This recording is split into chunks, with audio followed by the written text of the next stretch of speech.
ओम सहनावतु सहनौ भुनक्तु सह वीर्यङ्करवावहै तेजस्विनावधीतमस्तु मा विद्विषावहै। ओम शान्तिः शान्तिः शान्तिः। ओम आप्यायन्तु ममाङ्गानि वाक्प्राणश्चक्षुश्रोत्रमथो बलमिन्द्रियाणि च सर्वाणि सर्वं ब्रह्मोपनिषदं मां ब्रह्म निराकुर्यां मा ब्रह्म निराकरोत्। अनिराकरणमस्त्वनिराकरणं मे अस्तु। तदात्मनि निरतेय उपनिषत्सु धर्मास्ते मयि सन्तु। ओम शान्तिः शान्तिः शान्तिः। हरिः ओम श्री गुरुभ्यो नमः। हरिः ओम।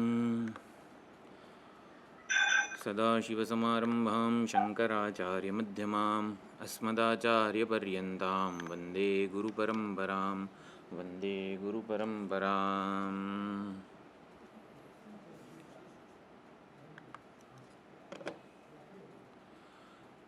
ॐ यैरिमे गुरुभिः पूर्वं पदवाक्यप्रमाणतः व्याख्याताः सर्ववेदान्ताः तान्नित्यं प्रणतोऽस्म्यहम्। ओम नमो भगवते प्रजापतये ब्रह्मणे ज्योतिर्विद्याचार्याय संप्रसादाय इंद्राय विनयवते आत्मान्विच्छवे तपस्विने शुद्धकल्मषाय क्षपितदोषाय एकशतम् उषितवते च।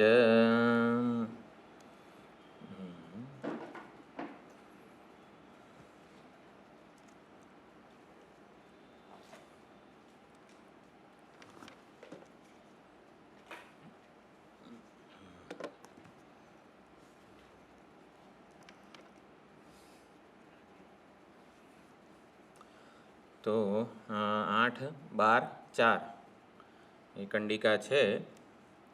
એમાં સાક્ષી અને પ્રમાતા એનો વિવેક આપણને બતાવવામાં આવ્યો.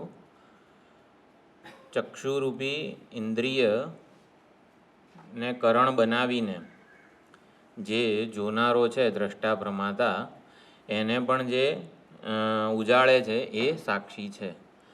એટલે દર્શનાય ચક્ષુ હકીકતમાં સાક્ષીની ઓળખ માટે આ ચક્ષુ કરણ છે, ઇન્દ્રિય છે. પ્રમાતા પણ અહમવૃત્તિ છે, સાભાસ અહમવૃત્તિ, પણ એ પણ જ્યારે ચક્ષુ ઇન્દ્રિય સાથે જોડાય ત્યારે એ અહમવૃત્તિ દ્રષ્ટા બને છે, પ્રમાતા બને છે. પરંતુ એ પણ જેના માટે આવી રીતે કરણ છે, સાધન છે જ્ઞાન પ્રાપ્તિ માટેનું, દર્શનાય દર્શન માટેનું. તો પ્રમાતા અને પ્રમાણરૂપી ચક્ષુ એને જે કરણ બનાવે છે એ સાક્ષી છે. એ સાક્ષી અને પ્રમાતા આ બંને વચ્ચેનો વિવેક અહીંયા આવી રીતે દર્શાવવામાં આવ્યો. એટલે ઇન્દ્રિયો જે છે એક જેના માટે કરણ છે, એટલે ઇન્દ્રિયોમાં કરણ બુદ્ધિ જન્મે એવું વિચાર પાથું આપ્યું. છેલ્લે જોતા હતા મન, તો મન એ દિવ્ય ઇન્દ્રિય છે એવું અહીંયા સમજાવવામાં આવ્યું. તો એ મન કંડિકા આપણે બોલીએ.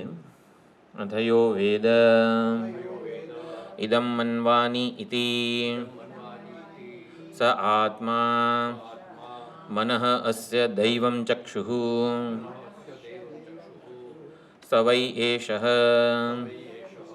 એતેન દૈવેન ચક્ષુષા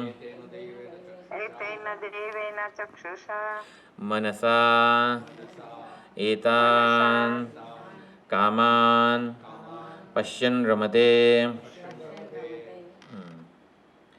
તો અથયો વેદ એવું જે જાણે છે, ઇદમ મનવાની ઇતિ, હવે હું મનન કરું.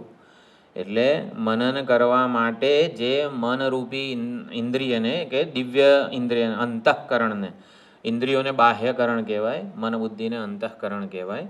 તો મનને જે કરણ બનાવે છે, મનન કરવા માટે મનને જે કરણ બનાવે છે, ઇદમ મનવાની ઇતિ, મન વડે હું મનન કરું એવું જે છે, એવો જે છે એ આત્મા છે, ચૈતન્ય છે.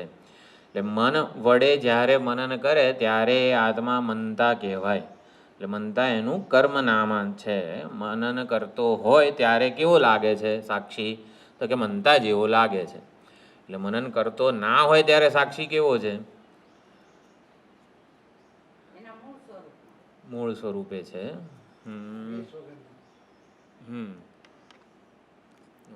તો આવું થયું. મનન કરતો હોય ત્યારે સાક્ષી મનતા રૂપે કહેવાય, ઓળખાય, પણ મનન ના કરતો હોય ત્યારે સાક્ષી સાક્ષી સ્વરૂપે મનન કે ગમે તે જે કંઈ પણ હોય વ્યવહાર એના અભાવને ઉજાળે, કોઈ વ્યવહાર થતો નથી એવું સમજવાનું. એટલે યો વેદ ઇદમ મનઃ અસ્ય દૈવમ ચક્ષુ, તો મનને દિવ્ય ચક્ષુ કીધું છે. ઇન્દ્રિય વડે વર્તમાનમાં જે કંઈ વિષયો છે એનો જ માત્ર અનુભવ થાય. જેમ કે આ માઇક છે વર્તમાનમાં છે, પરંતુ આ માઇક ગઈકાલે જે મેં ગયા ક્લાસમાં જે લીધું હતું એનું એ જ માઇક છે. દર વખતે જે છે આને માઇક કહેવાય, આને ઓન કરીને આવી રીતે હાથમાં પકડીને બોલાય વગેરે. આ બધી વસ્તુઓ કેમ ગયું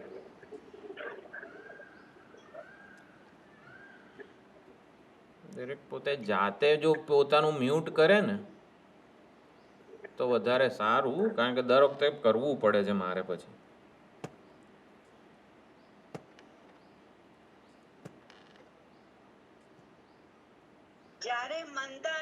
જ્યારે મનતા ના હોય ત્યારે સાક્ષી હોય, પણ સાક્ષી જ્યારે મનતા ના હોય તો બીજી કોઈ એક્ટિવિટી કરતો હોય તો પછી એ જોતો હોય તો દ્રષ્ટા હોય, બરોબર, તો એ તો કંઈ કરવાનું જ ન જો એ જાગૃત અવસ્થામાં હોય તો. જાગ્રત અવસ્થામાં પણ વિવેક વિચાર કરતો હોય ત્યારે કોઈ વેશ વગરનો હોઈ શકે છે. એટલે કંઈક ને કંઈક કરતો જ હોય એવો સાક્ષીનો સ્વભાવ નથી. કંઈ ન કરવું, સ્વરૂપ નિષ્ક્રિય અક્રિય નિષ્કર્મે બની રહેવું એ એનો સ્વભાવ છે. સાક્ષી કોઈક વર્ડ છે આત્મા ચૈતન્યના સાચા સ્વરૂપનો નિર્દેશ કરવા માટે. એક વર્ડ છે, એક માધ્યમ છે, તીર છે. એટલે તીર વડે સાક્ષીનો જે મુખ્ય અર્થ છે જેને વાચ્યાર્થ કહેવાય એ પણ હકીકતમાં તો જેમ કે ઉપદેશ શાસ્ત્રીમાં બધી ચર્ચા થઈ એ ચિદાભાસને જ લક્ષિત કરે છે, પરંતુ લક્ષણા એ પછી મૂળ ચૈતન્ય જે છે એનો નિર્દેશ કરે છે. 18મા અધ્યાયમાં તત્વમસીમાં વાત થયેલી છે. એ કોઈ પણ શબ્દો સત, ચિત, આનંદ હોય કે પછી જે કંઈ પણ સાક્ષી વગેરે શબ્દો છે, આત્મા, ચૈતન્ય, એ બધા આવી રીતે લક્ષણા એ જ બોધ કરાવે છે. હા, સાભાસ અહંકાર ચિદાભાસના જ નામ છે બધા.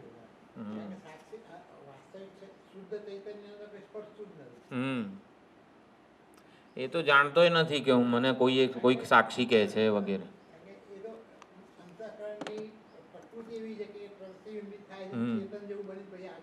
આગળ વ્યવહાર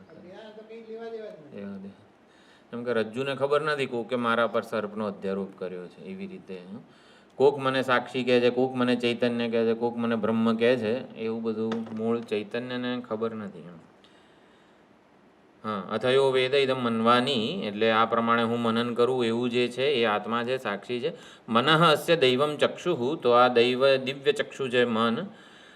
દિવ્ય ચક્ષુનો અર્થ આપણે કર્યો કે આ ભૂતકાળના અને ભવિષ્યના બધા ત્રૈકાલિક પદાર્થોને જે જાણે છે એ મન છે. એટલે કે ત્રૈકાલિક પદાર્થો એટલે આ ગયા ક્લાસ વખતનું જ માઇક છે વગેરે. તો આ જે ભૂતકાળનો, ભવિષ્યનો, વર્તમાનનો બધો ભેગો વિચાર કરીને અનુસંધાન કરી શકે છે. જેમ કે આ માઇકને ગઈ વખતે જેમ હું શીખ્યો આવી રીતે ઓન કરાય વગેરે. ઓહ, અત્યારે તો આવું આવી ગયું. કેમ આમ થાય?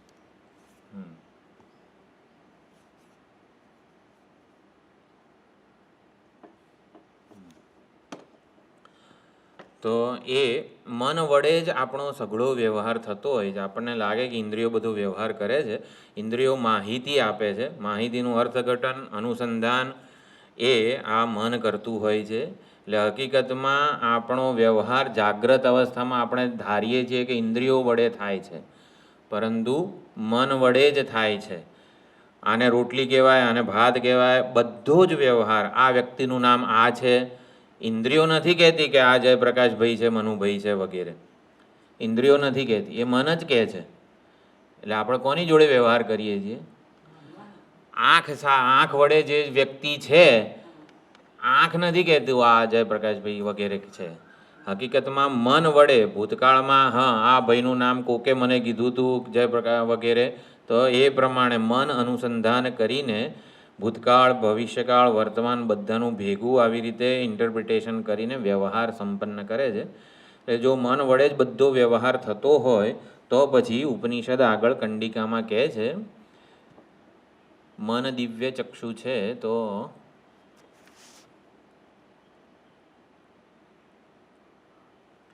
સવા એષ એતેન દૈવેન ચક્ષુષા મનસા એતાન કામાન પશ્યન રમતે. દૈવેન ચક્ષુષા એટલે કે મન વડે જ મનમાં રહેલા, દૈવેન ચક્ષુષા મનસા દિવ્ય ચક્ષુ એવા મન વડે એતાન કામાનનો અર્થ ભાષ્યમાં કરેલો છે બ્રહ્મલૌકિકાન કામાન પશ્યન રમતે. બ્રહ્મલૌકિક એટલે કે સંપૂર્ણ બ્રહ્મલોકમાં રહેલા કામોને એટલે કે કામ્ય પદાર્થોને જોતો એનો ભોગ કરે છે, રમણ કરે છે વગેરે. એટલે કે મન વડે જ બધો વ્યવહાર આપણો સિદ્ધ થાય છે. ઉપાસના કરીને પણ આપણે બ્રહ્મલોકમાં જઈએ તો ત્યાં પણ મન વડે જ બધું થવાનું છે. એટલે બ્રહ્મલૌકિક પદાર્થોને આપણે જોવા હોય, ભોગવવા હોય, બ્રહ્મલોકમાં જવું પડે એવું નથી. અહીં જ અત્યારે જ મન વડે બ્રહ્મલૌકિક પદાર્થોને આપણે જોઈ જાણી ઉપલબ્ધ કરી શકીએ છીએ. હું એવું બોલતાની સાથે આપણને કેવું ઋષિ પોતાનું જે વ્યક્તિત્વ વગેરે જેને હું માનીએ છીએ એ ઉપલબ્ધ થઈ જાય છે. કેમ?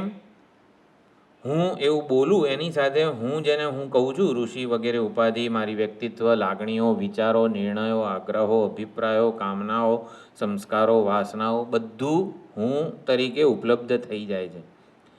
કારણ કે એવી ઉપાસનાનો અભ્યાસ થયેલો છે કે હું એટલે આ, કોઈએ કીધું જ નથી. એવી રીતે લાડુ એવું બોલતાની સાથે આપણને એમ લાગે છે કે મને બાહ્ય સ્થૂળ લાડુ જોઈશે, એ માત્ર અભ્યાસ જ છે. હકીકતમાં આપણે લાડુને ભોગવતા જ નથી. લાડુ આકારની અંતઃકરણની વૃત્તિને ઉજાળીએ છીએ, બસ એટલો ઉજાળવા પૂરતો જ એનો ભોગ છે. લાડુને મોઢામાં મૂકવા દ્વારા, માણવા દ્વારા જે વ્યવહાર આપણે કરીએ છીએ એમાં આપણે શું કરીએ છીએ? લાડુ આકારની અંતઃકરણની વૃત્તિને ઉજાળીએ જ છીએ, બીજો કશો આપણો રોલ નથી. એ જ સંદર્ભમાં કીધું એતેન દૈવેન ચક્ષુષા મનસા બ્રહ્મલૌકિકાન કામાન પશ્યન રમતે.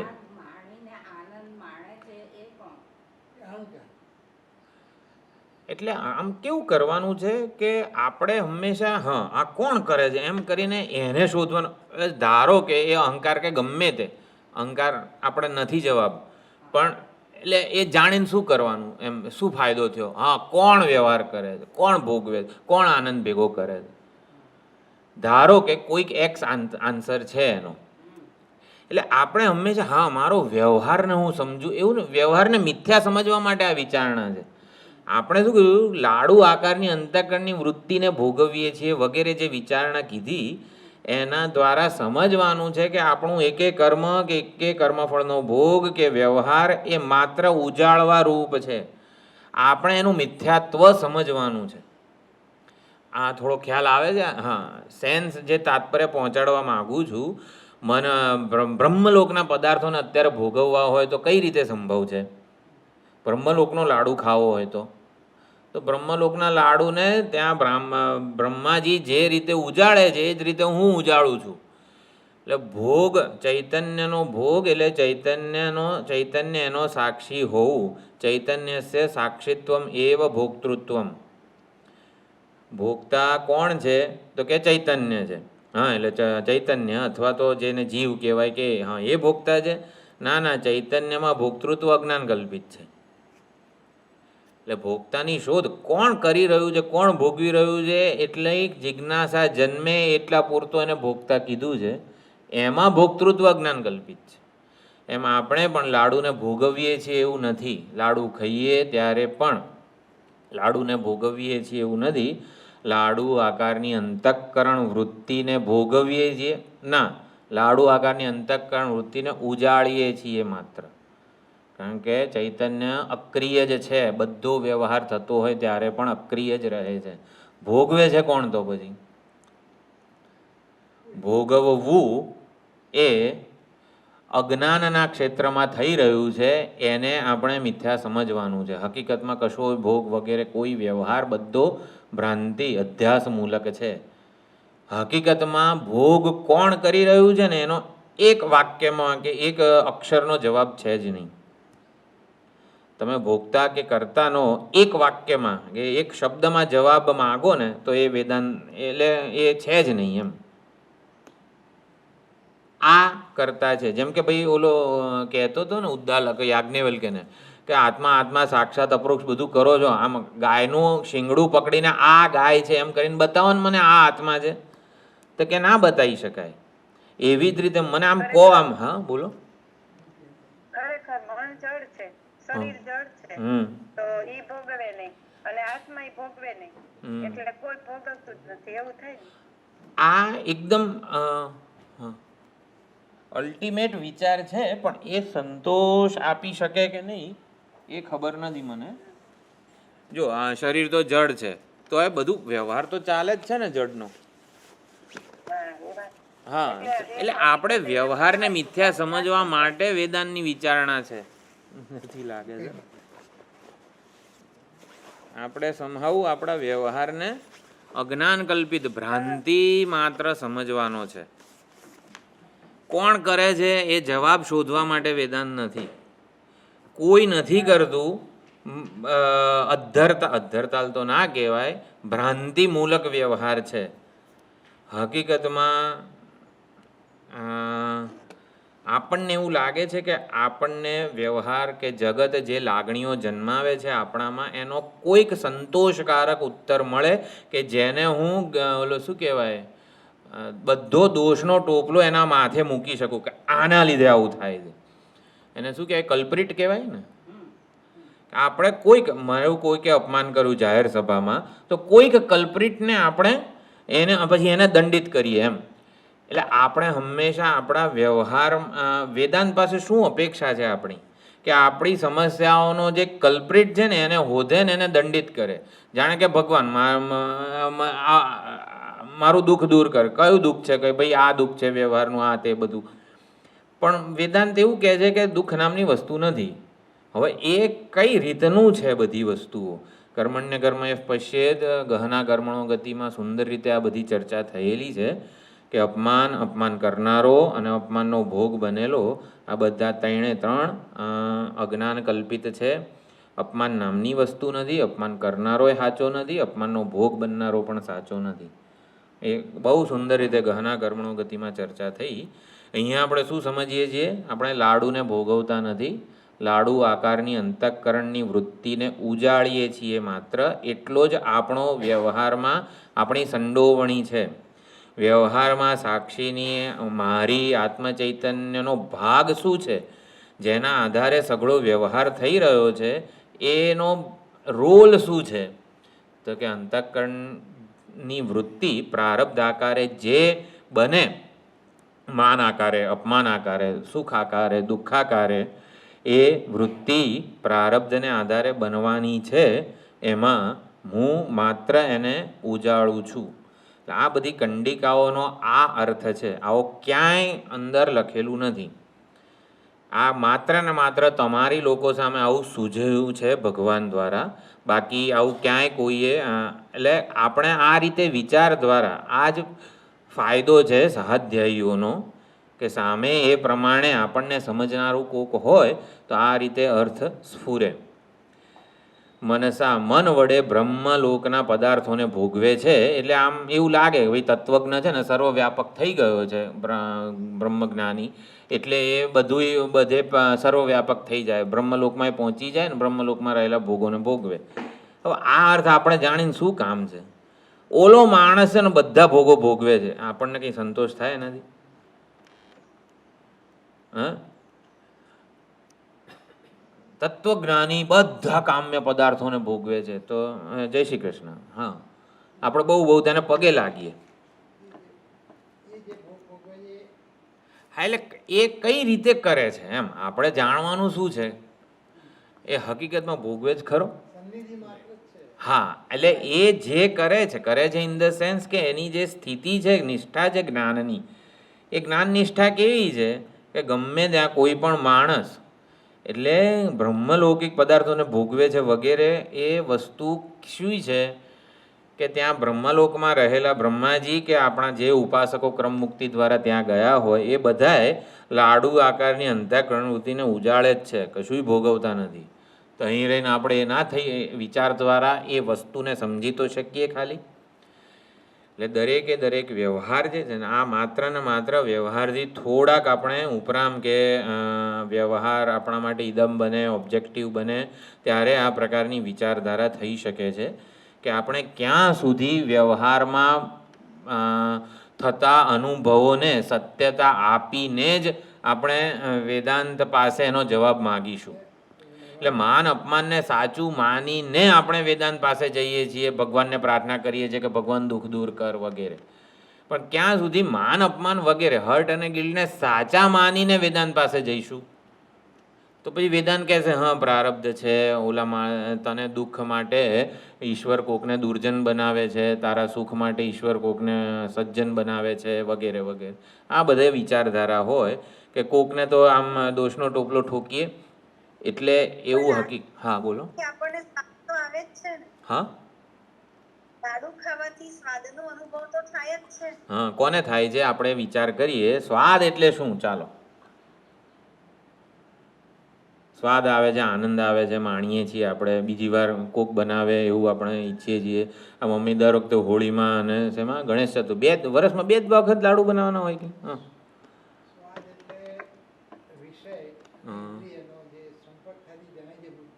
વૃત્તિ ઉત્પન્ન થાય. તો સ્વાદ વૃત્તિને તમે માણો છો કે ઉજાળો છો? એ આપણો રોલ છે ને, આપણે સિલેક્ટ કરવાનો છે. હા, આપણી માન્યતા છે કે સ્વાદને આપણે માણીએ છીએ, ભોગવીએ છીએ વગેરે જે કંઈ કહેવાતું હોય. પરંતુ વિચાર કરીએ ત્યારે ચૈતન્યનો આ ભોગમાં રોલ શું છે? સન્નિધિ માત્ર છે, ઉજાળે છે. એ સ્વાદ આવે છે, માણી રહ્યા છીએ આનંદને, એને પણ ઉજાળનાર છે. સ્વાદ અને કારેલાનો જે કડવો સ્વાદ છે, એ લાડુનો મીઠો સ્વાદ, આ બંને પ્રમાતા સુધી છે. સુખ દુઃખ, પાપ પુણ્ય, ધર્મ અધર્મ બધું પ્રમાતા સુધી છે. અને આપણો રોલ શું છે? આપણે એવા સુખી દુઃખી પ્રમાતાને ઉજાળનાર છીએ. હકીકતમાં એવું કહીએ કે સુખી દુઃખી પ્રમાતા થાય, પાપી પુણ્યશાળી પ્રમાતા થાય, કરતા ભોગતા અહંકાર જીવાત્મા વગેરે. પણ એવું બધું છે ને, હા આ થયો અને એને હું ઉજાળું છું. હકીકતમાં થયો જ નથી ને કોઈ સુખી દુઃખી પાપી પુણ્યશાળી. એ આન્સર છે આખો. હું બોલું છું ને તમે સાંભળો છો ને, એ જગતનું સૌથી મોટું અસત્ય જુઠ્ઠાણું છે. હા હા, એવું જ છે. અત્યારે જ હું બોલું છું આ ક્ષણે અને તમે સાંભળી રહ્યા છો, એનાથી જુઠ્ઠાણું બીજું કોઈ મોટું નથી.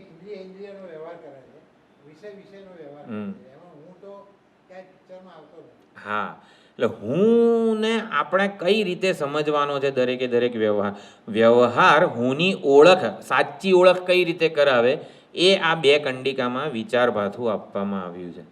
એટલે આપણે માની જ લીધું છે કે હું બોલું છું. બોલનારા હુંને કોઈએ જોયો? એ લાલ હોય, પીળો હોય, ગુલાબી હોય, ઠંડો હોય, ગરમ હોય, કેવો હોય? એટલે વિચાર્યા વગર માની જ લીધું છે કે હું બોલું છું, હું સાંભળું છું, હું કરતા છું, ભોગતા છું, સુખી છું, દુઃખી છું. કોઈએ પ્રત્યક્ષ પ્રમાણથી, અનુમાનથી કે શાસ્ત્ર પ્રમાણથી સુખી દુઃખી હુંને, કરતા ભોગતા હુંને જોયો જ નથી, જાણ્યો જ નથી, માનેલો છે માત્ર. એટલે આપણે વ્યવહાર કયા સ્તરે થાય છે અને હું કયા સ્તરે છું. ચાલો, હું વ્યવહારને ઉજાળું છું એવું પણ નથી. હુંનો જ્યારે વિચાર કરીએ કે હુંના સ્વરૂપનો નિર્ધારણ, નિશ્ચય, અધ્યવસાય કરીએ ત્યારે વ્યવહાર નામની કોઈ વસ્તુ જ નથી. એટલે સૂર્યને તો ખબર જ નથી કે મારી સન્નિધિમાં આવી રીતે પાપ થાય છે, પુણ્ય થાય છે, ચોર ચોરી કરે છે, સજ્જન દાન આપે છે, યજ્ઞ દાન તપ પણ થાય છે અને લૂંટારાઓ લૂંટે છે. સૂર્યને કશી જ નાહવા નીચવાનો સંબંધ નથી. એટલે વેદાંત વિચાર દ્વારા આ આપણે ક્લેરિટી સ્પષ્ટતા પ્રાપ્ત કરવાની છે વ્યવહારમાં હુંની સંડોવણી કઈ રીતે છે, હુંનો રોલ શું છે. હા हाँ बोल. चैतन्य का जो कंटेंट होता है वो प्रोजेक्टर के जैसे होता है और सारी हमारी जो अंदर की कार्य विधि है वो चलती रहती है मीन्स और उसको वो सिर्फ उसको प्रकाशित करता रहता है. उसका कुछ इन्वॉल्वमेंट चैतन्य का उस कार्यकलाप में जो चलता है उसमें कहीं इन्वॉल्वमेंट नहीं होता है. खाली प्रकाशित करने का काम जो है प्रोजेक्टर के जैसे चैतन्य का. लड्डू खा रहे हैं तो इंद्रियों ने स्वाद लिया, उसकी मिठास आई और जो जो सुख हुआ वो प्रमादा के लेवल तक होता है. पर यदि चैतन्य नहीं होगा तो प्रमाता उसको एंजॉय नहीं कर पाएगा क्योंकि उसको उजाड़ने का काम जो है वो चैतन्य करता है. तो चैतन्य का ये रोल आदमी मतलब व्यक्ति के हर एक जगह उसका ये रोल होना चाहिए. બરોબર ને. થોડુંક હજી આ વસ્તુને તમને બધાને સંભળાયું હશે થોડુંક બરોબર. હા એટલે ચૈતન્ય એટલે આ પ્રમાતા લાડુ ખાઈને સુખી થાય છે, કારેલા ખાઈને દુઃખી થાય છે, બધો અનુભવ પ્રમાતાના સ્તરે છે. ચૈતન્ય એને ઉજાળે છે વગેરે. લેન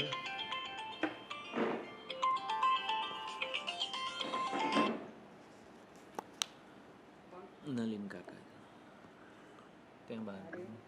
હા એટલે આપણે સમજવાનું છે એટલું કે આપણે વ્યવહારને સમજવા માટે વેદાંતની વિચારણાનો ઉપયોગ કરીએ તો ચલો પ્રારંભમાં છે. એટલે હા વ્યવહાર આ રીતે થાય છે, લાડુ આવી રીતે માણાય છે, આમ થાય છે, તેમ થાય છે. એટલે વેદાંતનો આટલો ઉપયોગ નથી એમ.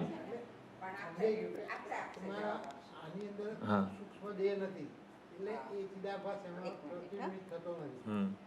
નલિનભાઈ અહીં છે ને માતાજીને મળવા આવ્યા છે ને સામે રૂમ બંધ છે એમનો. આ કયો રૂમ છે? પણ એમનો રૂમ બંધ છે દાદા અહીં પાછળ છે નલિન કાકા, માતાજીનો રૂમ બતાવો ને.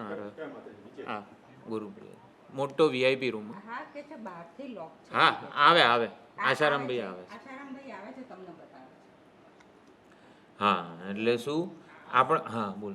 આજે નિર્જીવ વસ્તુઓ છે એની પાસે સૂક્ષ્મ દેહ નથી, એવો અંતઃકરણ નથી કે જે એબ્સોર્બ કરી શકે. અને જે આજે એક આની અંદર એવું વ્યવસ્થા છે કે એબ્સોર્બ કરે છે એટલે ચેતનવંતુ બની જાય પ્રવૃત્તિ કરે છે. પણ એ જે આત્મચૈતન્ય જેને કોઈ લેવા દેવા નથી, આ પ્રકાશિત થાય કે ના થાય એમ એ એનો વિષય નથી. એ તો એના મહિમાની અંદર સ્થિત છે. બરોબર. હા એટલે આપણે મેં કીધું કે વ્યવહાર ચિદાભાસ થાય છે, ચૈતન્ય અંતઃકરણ સૂક્ષ્મ સત્વગુણનું છે, આમ આભાસને ઝીલે છે, પછી એ કરતા ભોગતા બને છે ને વગેરે વગેરે. મિકેનિઝમ વ્યવહારની સમજીએ આપણે. એ ઓલું બાલ મંદિરની થિયરી છે. વ્યવહાર કઈ રીતે થાય તો કે ભાઈ આવી રીતે થાય, અંતઃકરણ સાભાસ બને, પછી એ આવી રીતે ઇન્દ્રિયોમાં ચેતના જાય ને પછી શરીરમાં ચેતના જાય ને બધી. એવું બધું સમજવા માટે વેદાંત નથી, એ બાલ મંદિરની વિચારણા છે. હા આપણે વ્યવહારને મિથ્યા સમજવાનો છે. આપણા સ્તરે શું થાય છે એ સમજો ને. વ્યવહારના સ્તરે કઈ રીતે મિકેનિઝમ વર્ક કરે છે એ શરૂઆતમાં જિજ્ઞાસાની પૂર્તિમાં કુતૂહલ હોય કે કરે છે કોણ, મને બતાવો, એને જરાક સમજી લઉં કરે છે કોણ આ મારો વ્યવહાર વગેરે. તો બહુ તો આપણે ચલો આવું થાય છે આવું થાય છે આવું થાય છે એમ કરીને કંઈક સમાધાન આપવામાં આવે. હકીકતમાં આ વસ્તુ સ્વપ્નમાં આપણું કોઈ અપમાન કરે તો આપણને દુઃખ થાય. એટલે આપણે જાગી ગયા પછીની વાત છે. આપણે જાગ્યા પછી જે પ્રમાણે એને જોઈએ છીએ ને, કઈ રીતે જોઈએ છીએ, આપણે સ્વપ્નમાં જેણે અપમાન કર્યું એના માટે આપણને આમ કંઈ આમ દ્વેષ ભાવ કે કંઈ હોય ખરું? એટલે ખાલી બધી કલ્પના જ હતી. બસ આવું જ છે. એટલે આપણે જાગ્રતના વ્યવહારને સ્વપ્નવત કે કલ્પના સમજવા માટે વેદાંત ભણીએ છીએ એમ. આ જસ્ટ આ તો વેદાંત વિચારણા આ કંડિકામાં કઈ રીતે એનો ઉપયોગ કરી શકાય એ બધું આપણે સમજાવીએ, એક શેર કરીએ છીએ વિચાર પાતું. એટલે મનસા એવ બ્રહ્મલૌકિકાન કામાન પશ્યન રમતે, બ્રહ્મલોકમાં રહેલા ભોગોને ભોગવે છે. એટલે આવું કરવા દ્વારા છે ને જાણે કે આમ સામાન્ય લોકો હોય એને આમ પ્રોત્સાહિત કરવામાં આવે કે આવું ભણશો ને આ બધું પ્રજાપતિ વિદ્યા તો આવું બ્રહ્મલોકમાં રહેલા લાડુને ભોગવશો. અહીંનો લાડુ તો શું જ આટલો જ હોય, એક ખાઈએ ત્યાં મને ઓલું થાય. બ્રહ્મલોકનો લાડુ જોયો છે એમ કરીને કે થોડું ઘણું વિરક્તિ પણ જાય અને આ આત્મજ્ઞાનની સ્તુતિ આ રીતે કરીને પણ આવી રીતે એને આમાં જોડવામાં આવે. સાક્ષી કે આપણે પોતે કશું કર્યા વગર સ્વયં અક્રિય બની રહીને કાન દ્વારા શબ્દ પ્રપંચને ઉજાળે છે, આંખ દ્વારા દૃશ્ય પ્રપંચને ઉજાળે છે, નાક દ્વારા ઘ્રાણ પ્રપંચને ઉજાળે છે વગેરે. એટલે આપણે કશું જ કરતા હોતા નથી. આ બધી વસ્તુઓ પ્રકાશિત થાય છે, આપણા વડે પ્રકાશિત થાય છે. એ ગૌણ સ્તરમાં કહેવામાં આવે છે. આપણે મુખ્યત્વે આપણા સ્વરૂપનું આપણે નિર્ધારણ કરી શકીએ કે આ બધું થઈ રહ્યું છે ત્યારે હું કોણ છું, કેવો છું. તો એ અત્યારે અહીંયા મહત્વનું છે.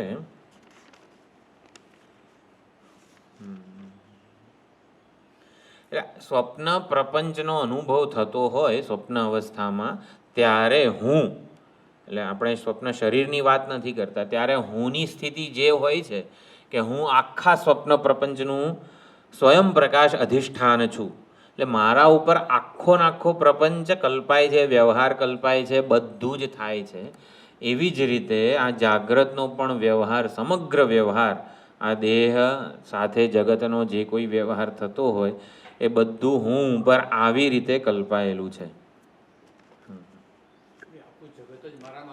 હા,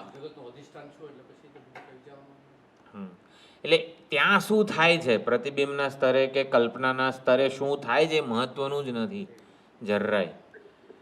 ચૈતન્ય વિશ્વમ દર્પણ દૃશ્યમાન નગરી તુલ્યમ, એટલે કે આપણે ચૈતન્ય રૂપી દર્પણ છીએ અને આપણામાં આ વિશ્વ નામ રૂપાત્મક વિશ્વ પ્રતિબિંબની જેમ જણાઈ રહ્યું છે.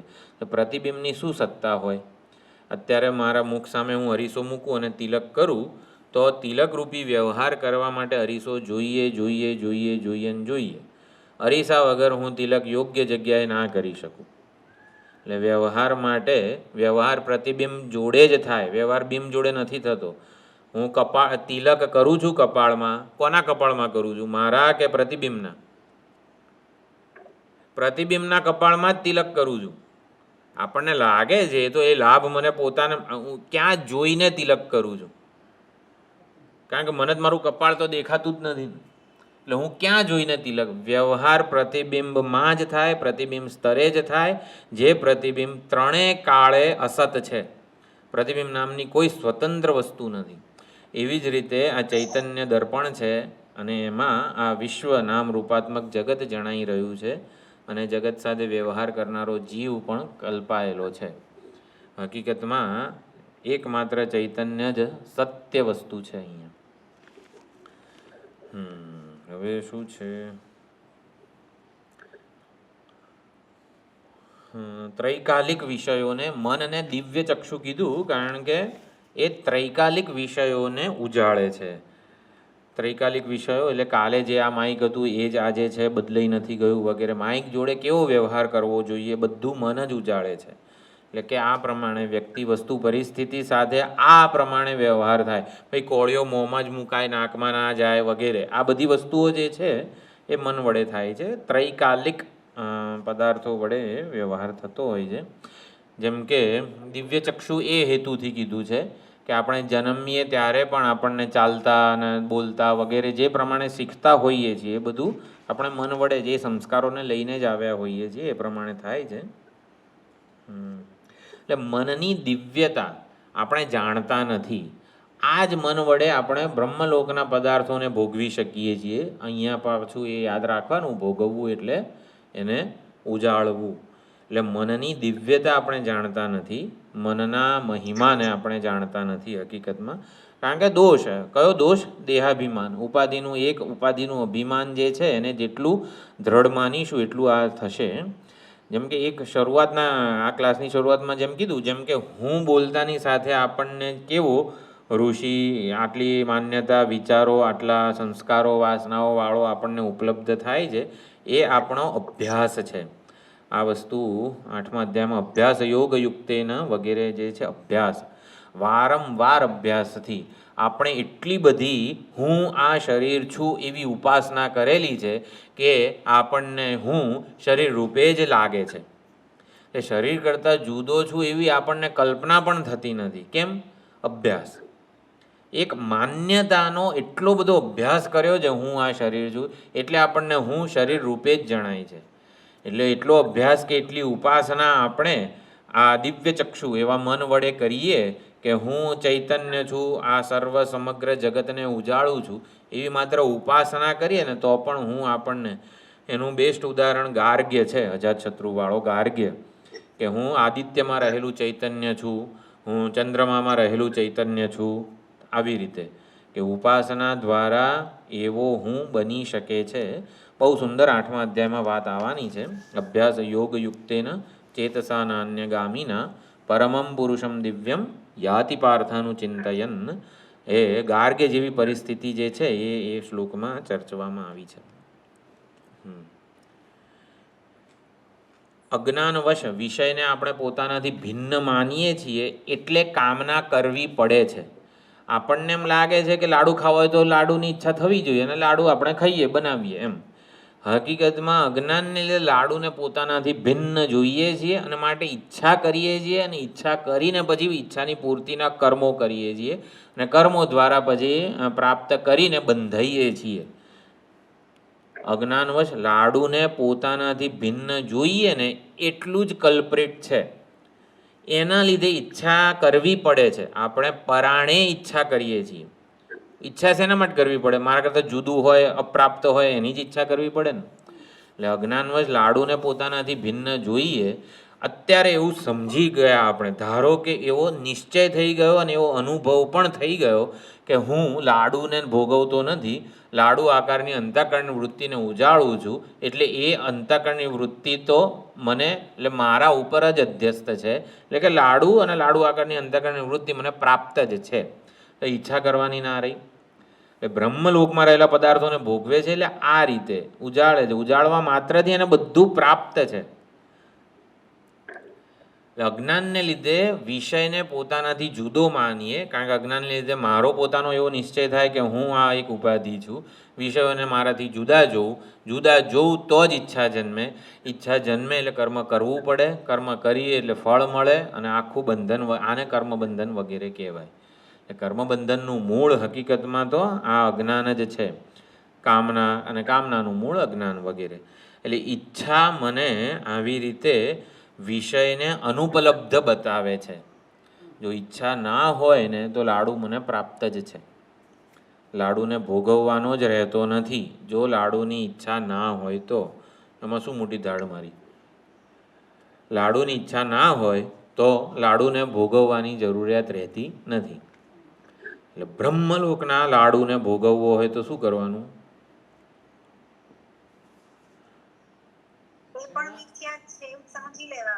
હા, બરોબર, મિથ્યા છે. બ્રહ્માજી જે ચૈતન્ય આ લાડુને પ્રકાશિત કરે, બ્રહ્મલોકના લાડુ. સાચી વાત. તમે બોલો. એ ચૈતન્ય હા, લાડુને પ્રકાશિત કરે. હા, એ છે બરોબર. એ જે ચૈતન્ય અહીંયા રહીને લાડુને અહીંયા રહીને ઉજાળે છે એ બ્રહ્માજીનો હૃદયમાં સાક્ષી ચૈતન્ય જે છે એ એના બ્રહ્મલોકના લાડુને ઉજાળે છે, બરોબર. પરંતુ આપણે જો ઈચ્છા ના હોય, આપણે નિષ્કામ હોઈએ ને તો બ્રહ્મલોકનો લાડુ આપણને પ્રાપ્ત છે, આપણાથી જુદો નથી. એટલા માટે પ્રજાહતિ યદા કામાન સર્વાન પાર્થમ વધે, જે કંઈ પણ આપણે નિષ્કામ હોઈએ, આપણામાં ઈચ્છા ના હોય તો બધું જ આપણને પ્રાપ્ત છે. એટલે ઓલું શોષનું તે સર્વાન કામાન સહ બ્રહ્મ જ્ઞાનીને બધા કામ પદાર્થો પ્રાપ્ત થઈ જાય છે. એટલે આપણે વળી કામ પદાર્થો, કામ્ય પદાર્થો પ્રાપ્ત એના ઉપર કઈ રીતે પ્રાપ્ત થાય છે એવું સમજવા જઈએ.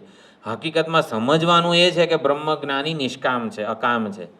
એટલે કોઈ કામ્ય પદાર્થ એનાથી જુદો રહેતો નથી. સર્વે લોકા, આમ તો જો કે આ વિચારણા હવેની કંડિકામાં છે, બધું જ પ્રાપ્ત થઈ જાય છે. બધું પ્રાપ્ત થવું એ જ આપણે ઈચ્છી રહ્યા છીએ. તો એની સાચી રીત કઈ છે? એની ઈચ્છા છોડી દેવી. એટલે કે નિષ્કામ બનીએ આપણે તો બધું જ આપણને પ્રાપ્ત છે.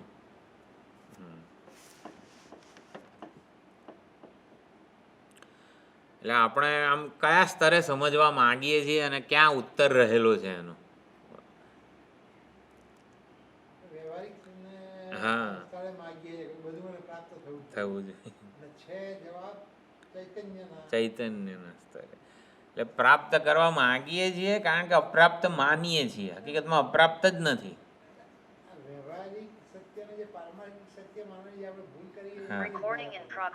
હા, શું વ્યવહારિક સત્ય પારમાર્થિક સત્ય માનવાની ભૂલ?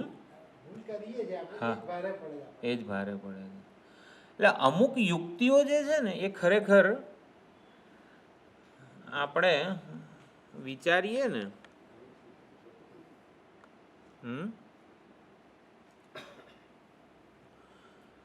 અમુક યુક્તિઓ એવી છે કે વૈખરી વાણીના સ્તરે લાડુ અને લાડુ પદાર્થ, લાડુ શબ્દ અને લાડુ પદાર્થ જુદા છે વૈખરી વાણીના સ્તરે. એટલે આપણો બધો વ્યવહાર વૈખરી વાણીના સ્તરે થાય છે. એટલે આપણને લાડુ અને લાડુનો પદાર્થ એકબીજાથી જુદો લાગે છે. કોઈ લાડુ બોલવા માત્રથી લાડુ પ્રાપ્ત થઈ જાય એવું કંઈ છે વૈખરી વાણીના સ્તરે નથી. આમ સવારના પોરમાં લાડુ એવું બોલીએ અને આપણી સામે લાડુ આવી જાય એવું તો થતું જ નથી. બરાબર? એટલે જ બધું મહેનત કરવી પડે છે આપણને. વૈખરી વાણીના સ્તરે વ્યવહાર કરીએ છીએ એટલા માટે આપણને આ છે સમસ્યા. શબ્દ પ્રપંચ કરતાં દૃશ્ય પ્રપંચ જુદો અનુભવાય છે. મધ્યમાં સ્તરે શબ્દ પ્રપંચ અને દૃશ્ય પ્રપંચનો ભેદ કે જુદાઈ રહેતી નથી.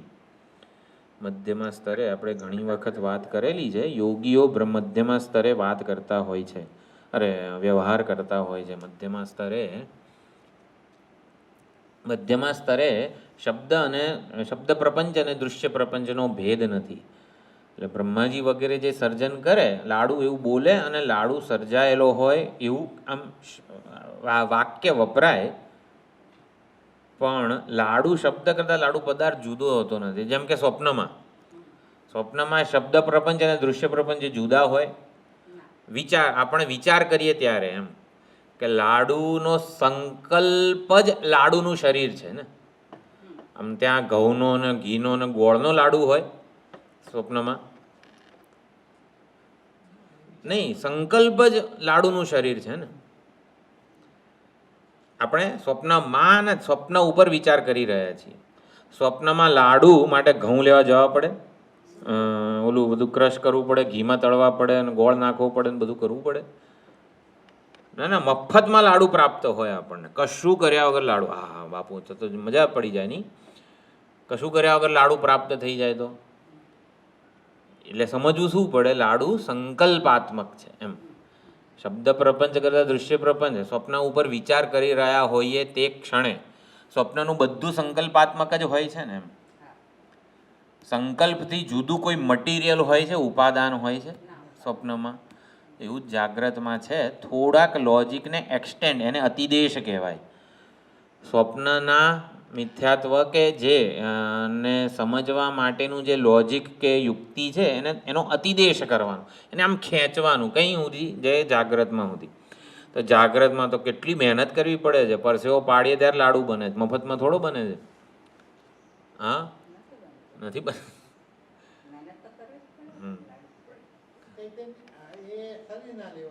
શરીરના એટલે આપણે એવો અભ્યાસ કે ઉપાસના કરેલી છે કે મફતમાં કશું નહીં મળે, લાડુ માટે મહેનત કરવી પડશે, એવી ઉપાસના કે અભ્યાસ એવો કરેલો છે, અભ્યાસ થયેલો છે. આમ અભ્યાસ કરીએ કે લાડુ પ્રાપ્ત થઈ જાય કશું કર્યા વગર, તો આમાં અભ્યાસ કરવો એટલે શું? લાડુની ઈચ્છાથી નિવૃત્ત થઈ જઈએ તો લાડુ પ્રાપ્ત થઈ જાય, આવું છે. જાગ્રતમાં લોજિક થોડું જુદું થઈ જાય છે.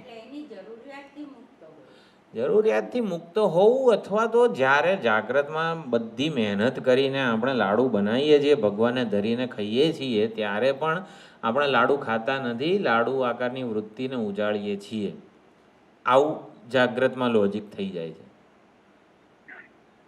એક વાત પૂછવી છે કે 4 વ્યક્તિઓ હોય ને લાડુ ત્રણ જણાને લાડુ મળ્યા, મને લાડુ ના મળ્યો, તો પછી કઈ રીતે એને જસ્ટિફाई करूं कि मारी इच्छा, तब तो मुझे अपनी इच्छा को सरेंडर करना है, प्रजाति का मान करना पड़ेगा, क्योंकि मुझे नहीं मिला है लड्डू, तो कैसे मेरा आंतरिक व्यवहार क्या होगा?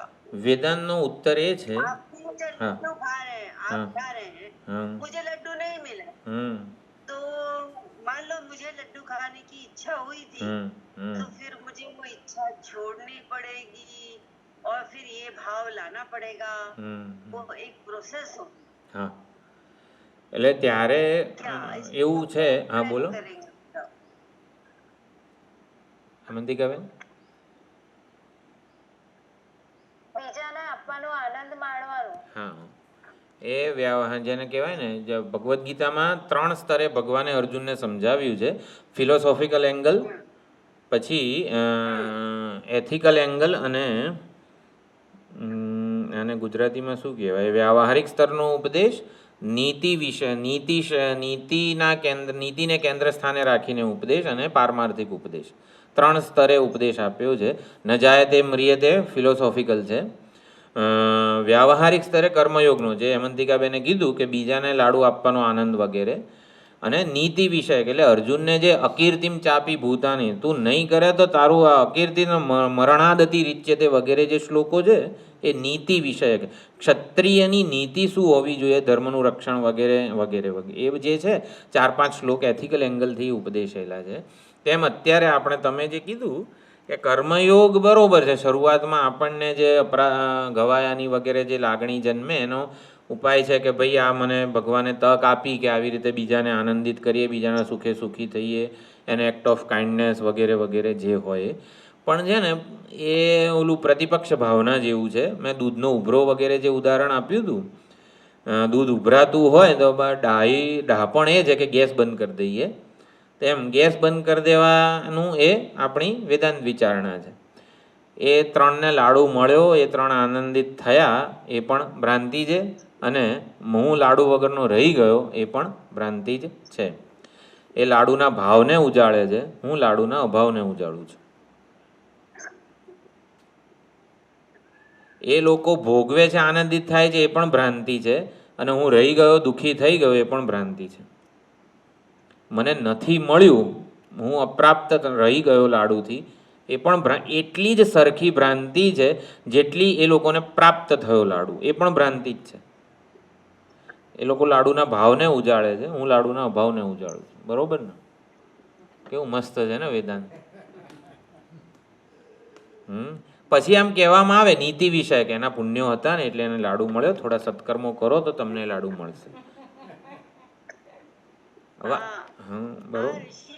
हाँ, मेरी दादी कहती थी लाडू खाने के समय में उतर्यो घाटी ने थયું माटी वो सही लगेगा.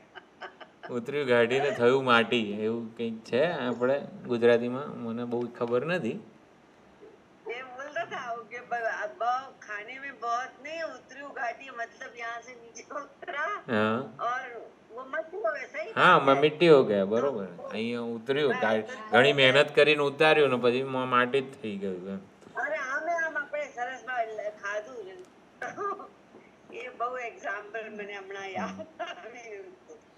ઓકે, ઠીક છે. થોડોક જાગ્રતનો વ્યવહાર આ કયા સ્તરે આપણે સમજવાનો છે.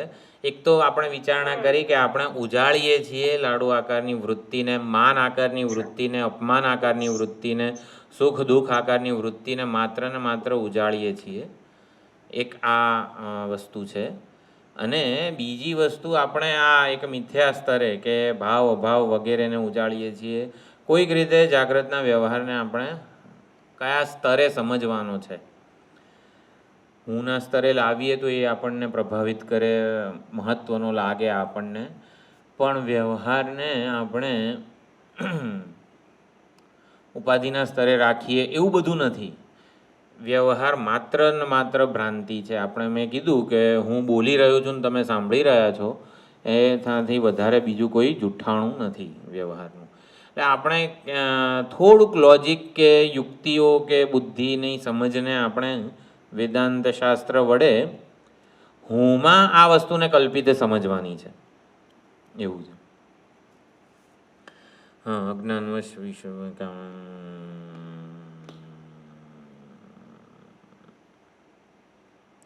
એટલે કામના જ વિષયને દૂર બતાવે છે. લાડુની કામના લાડુને મારા કરતાં જુદો બતાવે છે.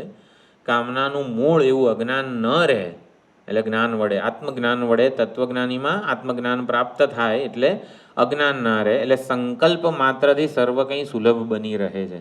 બ્રહ્મલોકના પદાર્થોને ભોગવે છે એટલે ભાઈ બ્રહ્મલોકના પદાર્થોની કામના ના હોય તો તમને બ્રહ્મલોકના પદાર્થો પ્રાપ્ત જ છે. આપણે પોતાને શું સમજીએ છીએ એના ઉપર બધો આધાર છે. આપણને એમ કે આ દેહ લઈને બ્રહ્મલોકમાં જઈશું ને તેના લાડુને ખાઈશું, એવું બધું કશું થવાનું નથી એમ. એટલે ઉપાસના કરીશું, બ્રહ્માજી પ્રસન્ન થશે ને બ્રહ્મલોકમાં ક્રમ મુક્તિ થશે, પછી ત્યાંનો લાડુ ખાઈશું, ત્યારે લાડુ કઈ રીતે ખાવો પડશે? અહીંયા જેવી રીતે આપણે લાડુ આકારની વૃત્તિને ઉજાળીએ છીએ ત્યાં લાડુની વૃત્તિને ઉજાળવી જ પડશે. એટલે આવી રીતે સમજવાનું છે. ત્યાં જઈને આપણને વધારે આનંદ મળશે એવું નથી.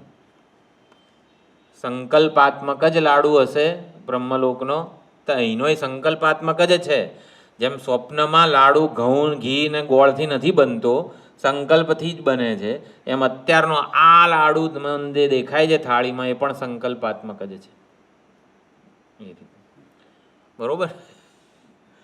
આ છે ને એકબીજાને કહેતા રહેવાનું. આમાં છે ને આપણે હું શું કરું છું, આવું મને કંઈક નોટમાં લખ્યું નથી, એક શબ્દ આમાંથી નોટમાં નથી લખ્યો મેં. કેવું એકબીજાને કહીએ ને તો કંઈક નવું વિચાર ભાતું મળે છે. એકબીજાને કહેતા રહેવાનું, ભાઈ તમે કારેલાને મિથ્યા ઠેરવો, હું લાડુને મિથ્યા ઠેરવીશ, એવી રીતે. એટલે એકબીજાને કહેતા, આ સહાધ્યાયીઓનું કામ છે. એટલે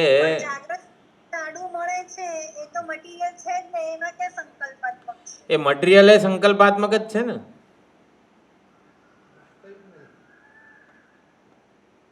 મટીરિયલ પણ સંકલ્પાત્મક જ છે, સમષ્ટિનો સંકલ્પ છે. આપણો અભ્યાસ છે, આપણી ઉપાસના છે કે આને ઘઉં કહેવાય, આને ઘી કહેવાય, આને લાડુ આને ગોળ કહેવાય. મટીરિયલ પણ સંકલ્પાત્મક. આપણા બધાએ એટલી ઉપાસના કરી છે એક લાડુ માટે કે આપણા બધાની ઉપાસના ઘઉં ગોળ ઘી રૂપે પ્રગટ થઈ છે.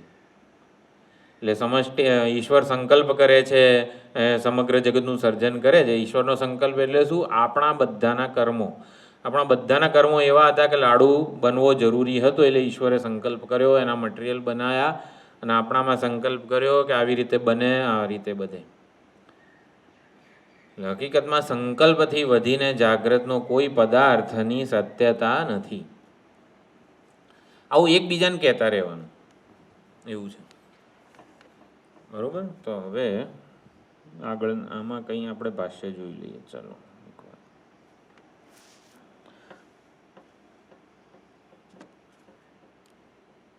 અથયો વેદ ઇદમ મન્વાનીતિ મનન વ્યાપારમ ઇન્દ્રિય અસંસ્પૃષ્ટમ કેવલમ. મન વડે જે કોઈ વ્યાપાર થતો હોય ઇન્દ્રિય અસંસ્પૃષ્ટ, ઇન્દ્રિયોની મદદ વગર, કેવળ મન વડે જે થતો હોય એ ઇદમ મનવાની, હું મનન કરું એવું જેને થાય છે એ સાક્ષી છે, આત્મા છે. સાક્ષીના મનન માટે મન કરણ છે. એટલે મન દિવ્ય ચક્ષુ છે, કરણ છે વડે. સર્વત્ર પ્રયોગાદ વેદનમ અસ્ય સ્વરૂપમ ઇતિ અવગમ્યતે. વેદનમ એ તો માત્ર આત્માનું સ્વરૂપ શું છે? વેદનમ એટલે એ તો માત્ર જાણે જ છે કે મન મનન કરી રહ્યું છે. એટલે સાક્ષીનું સ્વરૂપ શું છે?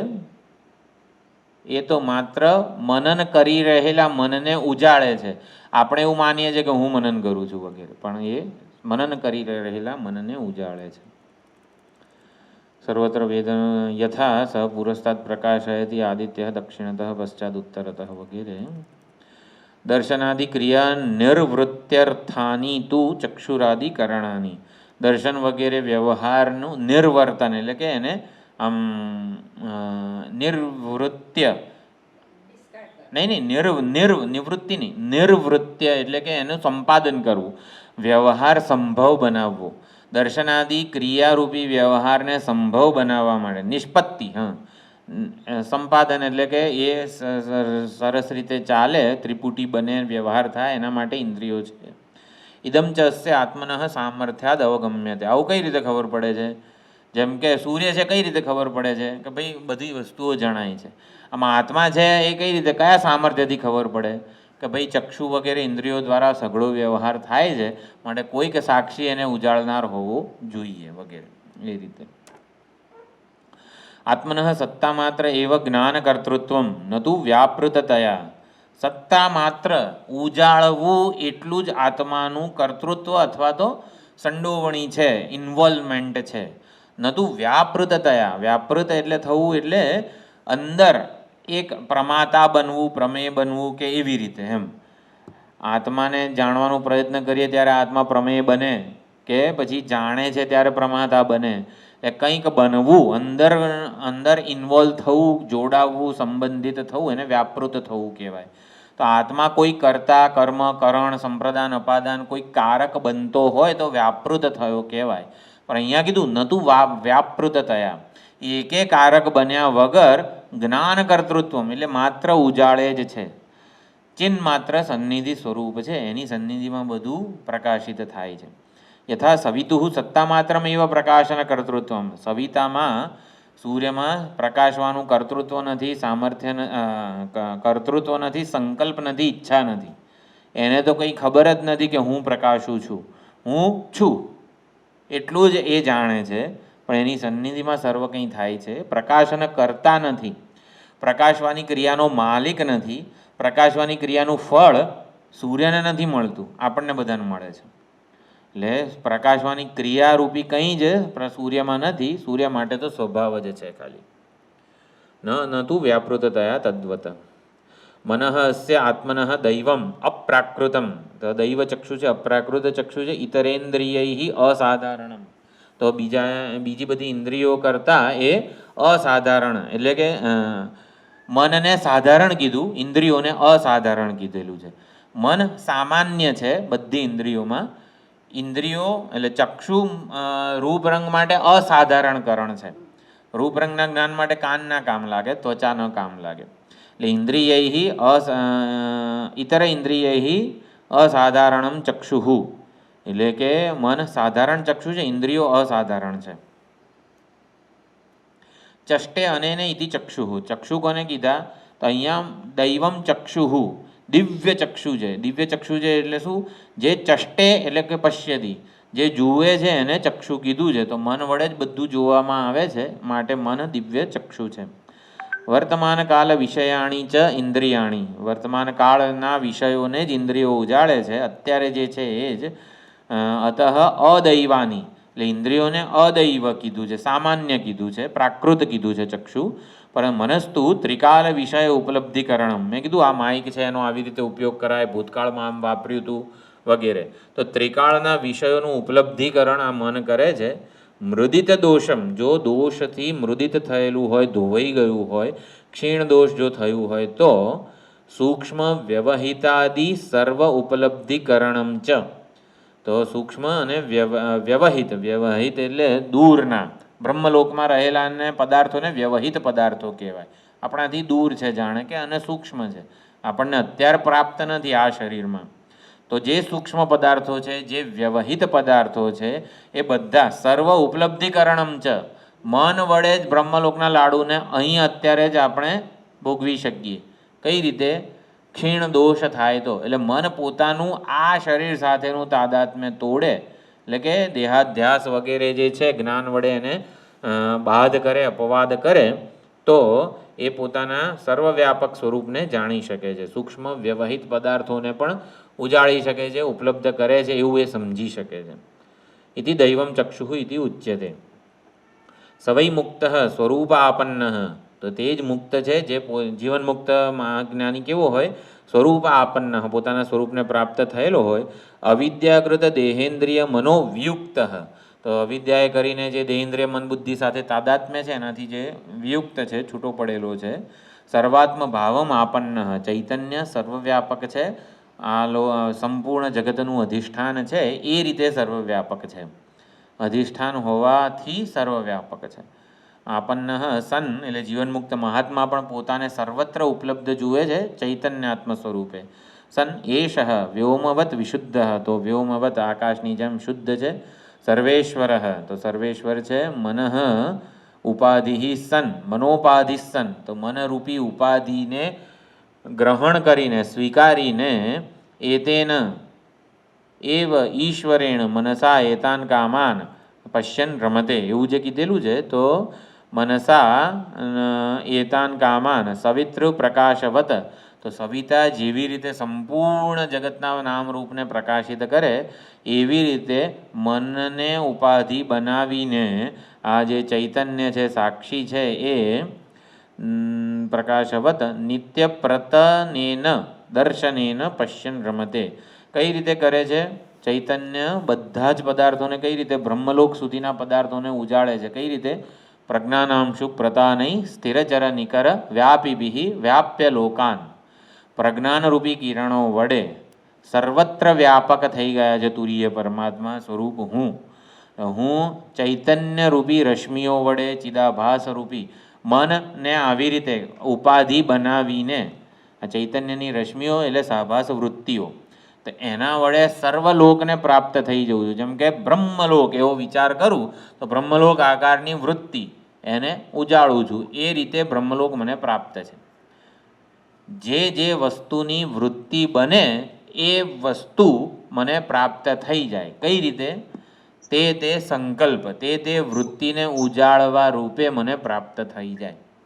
એટલે મનની ઉપાધિ, મન એટલે અહીંયા વૃત્તિઓ કે સંકલ્પ વગેરેની ઉપાધિ વડે નિત્ય પ્રતનેન એટલે વ્યાપ્ત, દર્શનેન પશ્યન રમતે.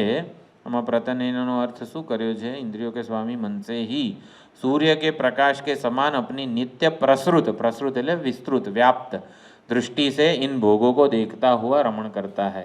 તો સવિતા જે છે ને એ પશ્યન રમતે, સમગ્ર જગતને જોતો એ ઉજાળે છે, રમણ કરે છે. સૂર્ય સમગ્ર જગતને ઉજાળે છે એવી જ રીતે હું પણ બ્રહ્મલોક પર્યંતના બધા વિષયોને, ત્યાંના પ્રમાતાઓને પણ ઉજાળું છું. સૂર્ય જેવી રીતે ઉજાળે છે એવી રીતે સૂર્ય કઈ રીતે ઉજાળે છે? સર્વવ્યાપક કિરણો વડે. પ્રજ્ઞાનાંશુ પ્રતાનૈ, એનો જે અર્થ છે માંડુક્ય મંગલાચરણ, ચિદાભાસ રૂપી રશ્મિઓ વડે તુરીય પરમાત્મા સમગ્ર જગતને ઉજાળી રહ્યા છે. એવું લાગે છે?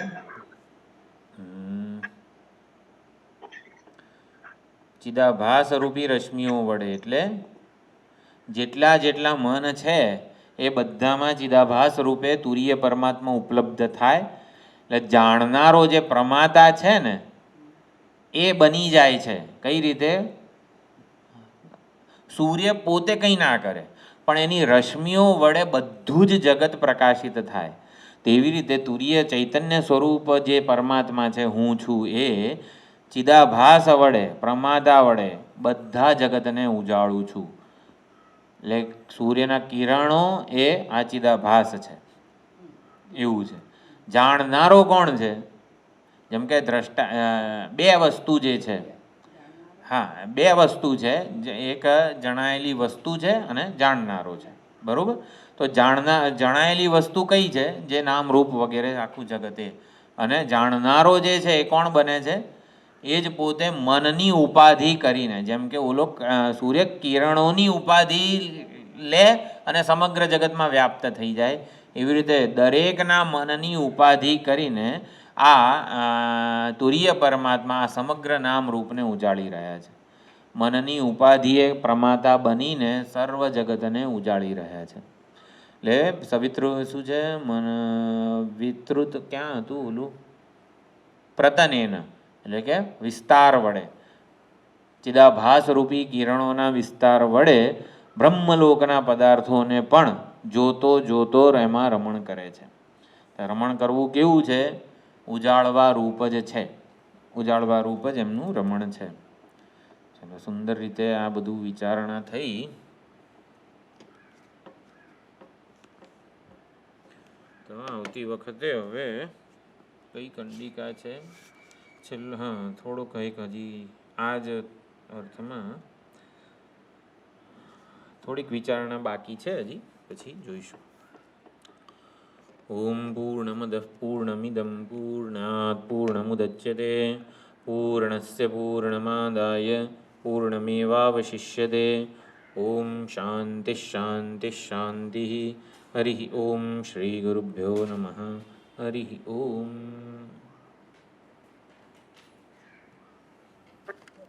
ભોગ ભોગવે એના